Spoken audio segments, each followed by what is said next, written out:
ازيكم عاملين ايه؟ انا احمد والنهارده جاي اعمل معاكم الاكله المفضله ليا، ورق العنب. يعني حكايات واساطير معايا، بعشقه. فعلا فعلا اكلتي المفضله. يلا بقى نبدا. اول حاجه طبعا هنسلق ورق العنب. انا هنا الكميه اللي هعملها حوالي نص كيلو ورق عنب. حطيت في الميه معلقه ملح ومعلقه كمون ونص معلقه صغيره سكر ومعلقه زيت. تمام، معلقه الزيت دي عشان تدي لمعه كده لورق العنب، بس معلقه واحده بس. وبعد كده بقى هنزل ورق العنب. تمام، هو ما بنسيبوش، يعني هو احنا بس بنحطه كده ونغطي بالظبط 30 ثانية 40 ثانية، ونروح فاتحين قلبينه على الوش التاني. وبعد كده خلاص هو خد اللون وغمق سنة، نروح مطلعينه بقى عشان يصفي. يعني هو مش بيقعد كتير، لأ، هو يدوبك كده بس ايه، أقل من نص دقيقة. اهو دلوقتي فتحت عليه، خد اللون اهو. هقلبه على الوش التاني. تمام، زي ما انتم شايفين كده قلبته اهو.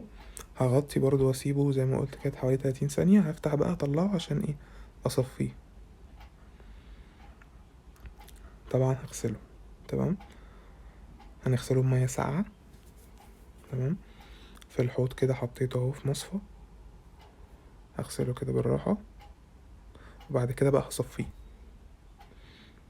اسيبه بقى يصفي براحته. تمام، هحاول اصفيه من المية اللي فيه كلها.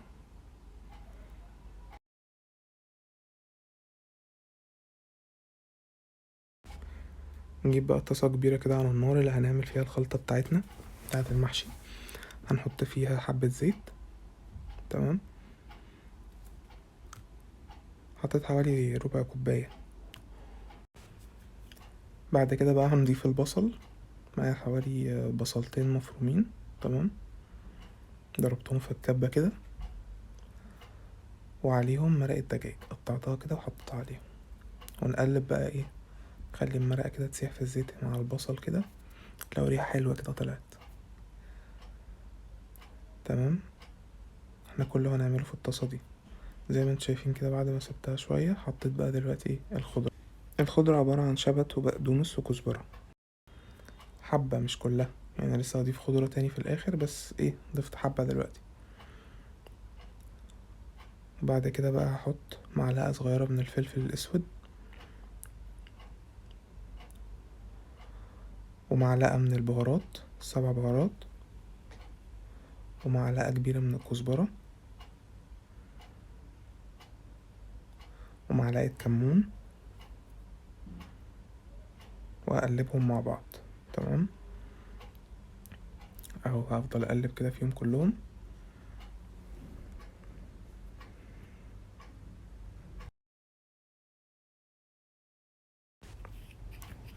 بعد كده بقى هحط صلصة. معايا برطمان الصلصة هنا، حطيت منه معلقتين كبار. تمام، من الصلصة، وهقلبها كده معاهم كويس. تمام، ضفت هنا بقى ايه، ربع معلقة من السكر، وقلبتها معاهم. هضيف بقى صلصة طماطم معايا هنا حوالي 5 أو 6 قطيات، ضربتهم في الكبة كده مع شوية مية. تمام، ضفتهم على الخلطة. هنقلب شوية كده لغاية ما تبتدي تغلي شوية. وبعد كده هنضيف الملح.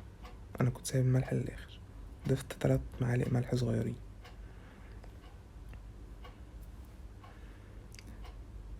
دلوقتي بقى آخر حاجة خالص من البهارات، هبشر جوزة الطيب. حبة كده ايه، حبة بشر من جوزة الطيب، تدي طعم جميل قوي. بس والخلطة تغلي معانا كده كتير، هنضيف بقى الرز. معايا هنا كيس رز. تمام، اللي هو الكيلو. وبعد كده بقيت الخضرة. تمام، ضفت بقيت بقى الخضرة.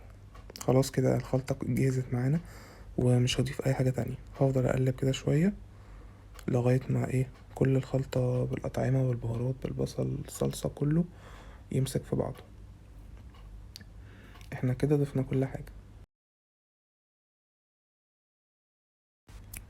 في بقى ايه تركة دلوقتي هعملها، هي دي اللي بتطلع المحشي طعمه حلو قوي. معانا بصلاية نية ضربتها في الكبة وحط عليها معلقة كزبرة ومعلقة كمون ومعلقة فلفل اسود وحبة من بشر الطيب و7 بهارات، وضفتها على الخلطة وقلبتها. بس هنبتدي بقى نحشي. معانا ورق العنب، هوريكم برضو بنلف ورق العنب ازاي.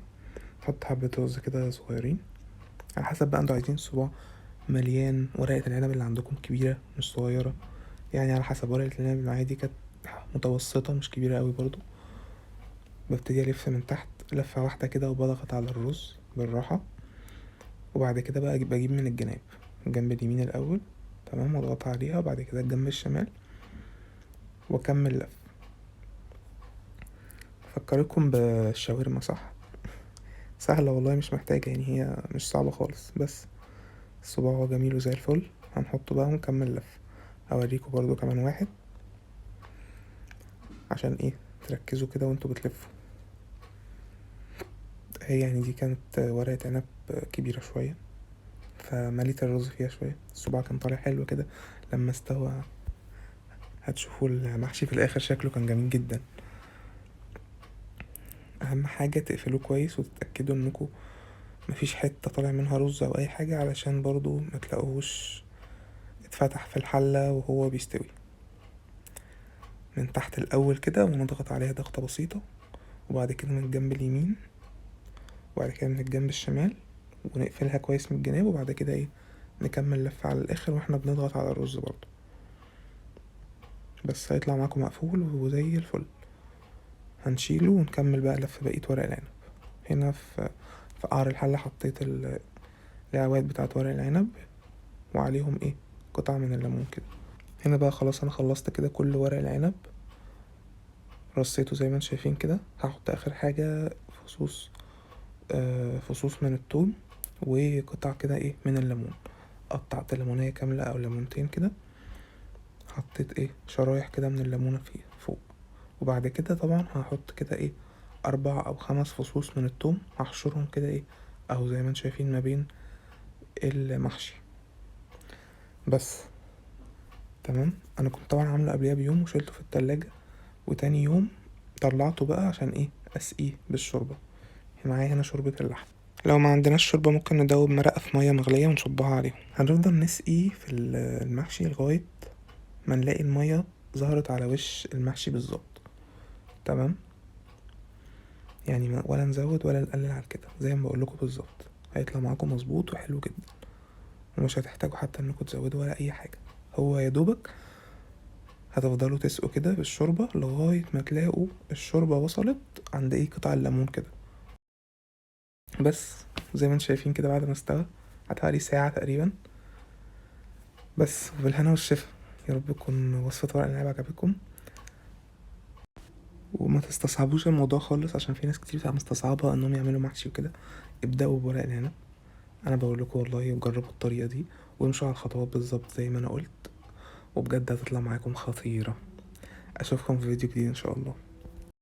ويا ريت ما تنسوش تعملوا لايك للفيديو وشير للفيديو وسبسكرايب للقناة وتفعلوا زر الجرس عشان يوصلكوا كل جديد.